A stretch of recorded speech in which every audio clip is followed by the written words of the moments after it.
Itel 2165। এই ফোনটার একটা কমন সমস্যা দেখতে পাচ্ছেন যে ব্যাটারি তাপমাত্রা বেশি, অর্থাৎ ব্যাটারি ওভার টেম্পারেচার। তো এইটার একটা সুন্দর সলিউশন আছে, সেই সলিউশনটা আপনাদের এখন দেখাবো।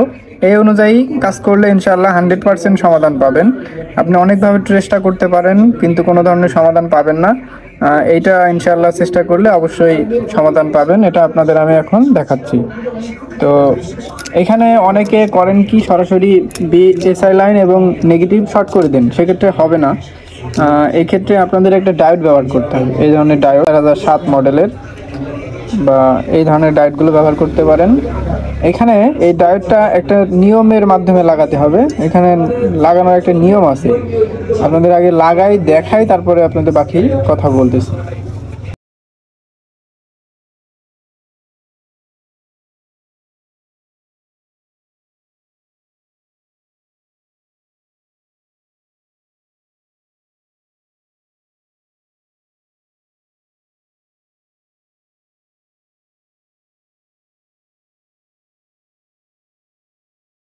আমি আপাতত আপনাদের দেখানোর উদ্দেশ্যে এখানে ডায়োডটা এইভাবে লাগালাম। কাজটা যদি ইনশাল্লাহ কমপ্লিট হয় তাহলে এটা সুন্দরভাবে আপনারা ভেতরে সেটিং করে দিতে পারবেন। এখন চেক করে দেখা যাক যে আমাদের কাজটা সমাধান হয়েছে কিনা।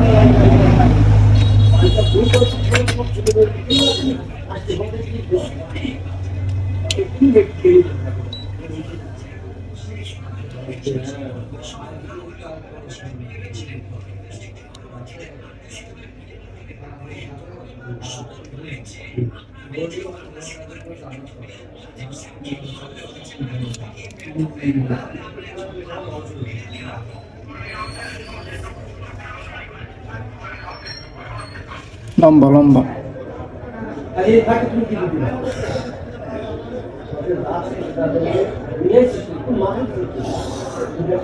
ফোনগুলো একটু অন হতে দেরি হয়, একটু ঝামেলা করে, তো আপনার ভিডিওর সাথেই থাকুন। তো এখন আপনি চার্জিং আইকনের দিকে তাকান যে সিগন্যাল ওঠানামা করতেছে এবং কিছুক্ষণ অপেক্ষা করে দেখুন যে কাজটা আসলে হয়েছে কিনা। দেখুন এখন সেই ধরনের লেখা কিন্তু আসতেছে না। আই চার্জারের দিকে দেন, আই চার্জারের দিকে। এই যে দেখুন, এই যে মাঝখানে 0.6 যেটা নিচ্ছে মিডলে, এইটা হচ্ছে এর চার্জিং এর লাইন। দেখুন 100% সলিউশন হয়েছে। এই রিলেটেড আমার আরেকটা ভিডিও আছে, ইনশাল্লাহ আরেকটা ভিডিও দিলাম। এইভাবে আপনারা কাজ করবেন। এখানে যে নিয়মটা সেটা আপনাদের বলে দিই। এখানে যে 4007 যে ডায়োডটা আছে, এটা হচ্ছে আপনার রেকটিফায়ার ডায়োড। এর যে সাদা মুখ, এই সাদা মুখ অর্থাৎ নেগেটিভ মুখটা আপনারা সরাসরি নেগেটিভের সাথে দেবেন এবং পজিটিভ লাইনটা বিএসআই যে লাইন আছে মিডল লাইন এর সাথে দিবেন, তাহলে 100% সলিউশন হবে। ভিডিওটি ভালো লাগলে অবশ্যই ভিডিও লাইক, কমেন্ট এবং শেয়ার করবেন। ধন্যবাদ সবাইকে। আসসালামু আলাইকুম।